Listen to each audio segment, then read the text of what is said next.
IDFC Stirling value fund. तो जाहिर सी बात है, नाम से पता चल रहा है कि ये वैल्यू कैटेगरी का एक फंड है।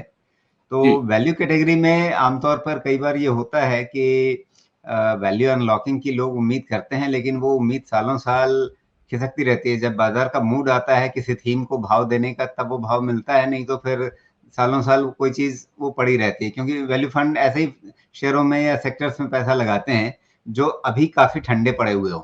तो वो कितने समय तक ठंडे रहेंगे ये पता नहीं होता, खुद फंड मैनेजर को भी नहीं पता होता, बाजार के किसी एक्सपर्ट को भी नहीं पता होता।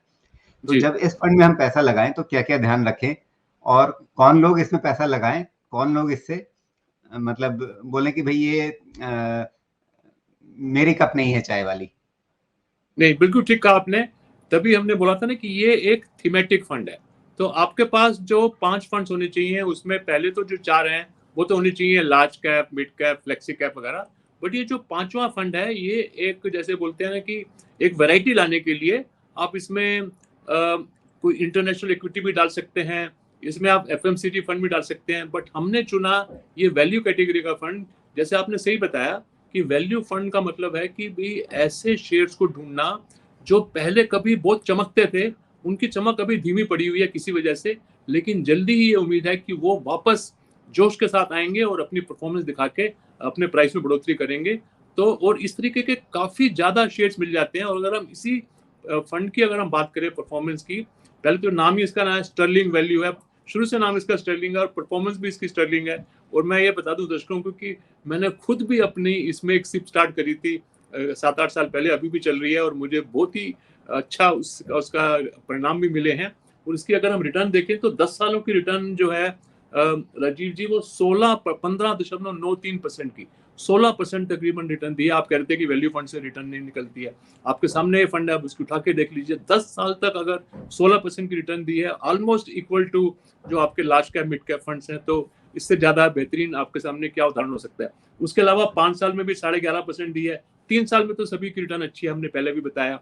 अब डेफिनेटली इनके पास कुछ टेक्निक है, इनकी कुछ रिसर्च की कुछ रोबस्टनेस है कि ये अंडरलाइंग जो स्टॉक्स, जो अंडर परफॉर्मिंग स्टॉक्स हैं, अंडर परफॉर्मिंग जो स्टॉक्स हैं, जो स्टॉक्स की अपनी जो उनकी इंट्रिंसिक वैल्यू है उससे कम पे चल रहे हैं, बुक वैल्यू से कम पे चल रहे हैं, ऐसे जो शेयर्स हैं वो कभी ना कभी जरूर उनकी जो है किस्मत मोड़ लेती है और वो अपना सही रंग में आते हैं और उनका सही प्राइस का रिफ्लेक्शन होता है और तभी जाके बेनिफिट होता है। तो इसलिए ये फंड उन्हीं के लिए अच्छा है जिनमें एक तो धैर्य होना चाहिए, अनुशासन होना चाहिए, और सिर्फ बेस्ट तरीका है, और लंबा पीरियड होना चाहिए। तो अगर आप 7-10 साल तक इंतजार कर सकते हैं, धैर्य है, अनुशासन है।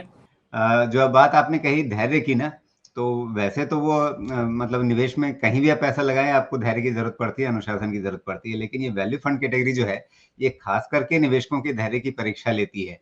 क्योंकि आप इसी फंड की बात करें तो मैं इसका साल दर साल देख रहा था कि किस साल इसका परफॉर्मेंस कैसा रहा। क्योंकि हर साल सिचुएशन अलग होती है। वैसे आज के तारीख में पॉइंट टू पॉइंट रिटर्न क्या दिखा रहा है, लेकिन अगर हर साल के हम देखें तो 2014 में ये बॉटम क्वार्टाइल में था, 2015 में बॉटम क्वार्टाइल में था, 2016 में थोड़ा सा ऊपर उठा, 2017 में एकदम से टॉप क्वार्टाइल में आ गया।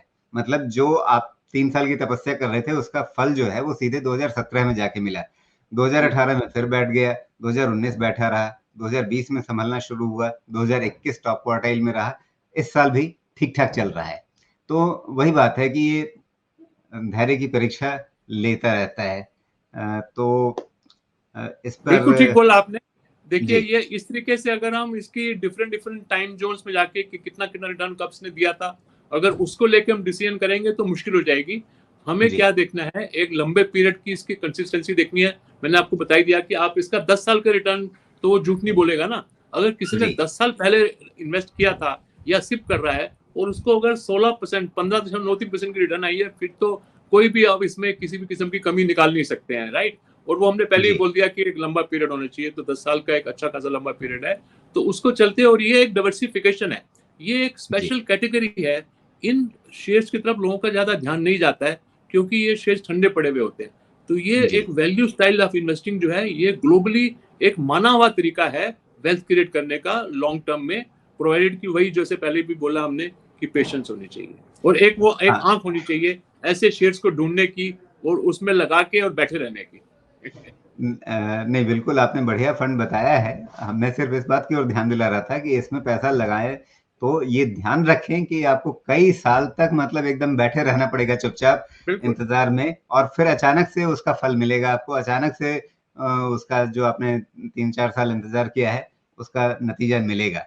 ऐसा नहीं है कि नतीजा नहीं मिलेगा, लेकिन आपको अरे उससे पहले कई साल तक अखरोट का मतलब पेड़ वो होता है ना, अखरोट का, देखिए अखरोट का पेड़ लगाएंगे अगर आप, तो फल जब भी मिलेगा बहुत ही बेहतरीन मिलेगा, लेकिन लंबे टाइम के बाद मिलेगा।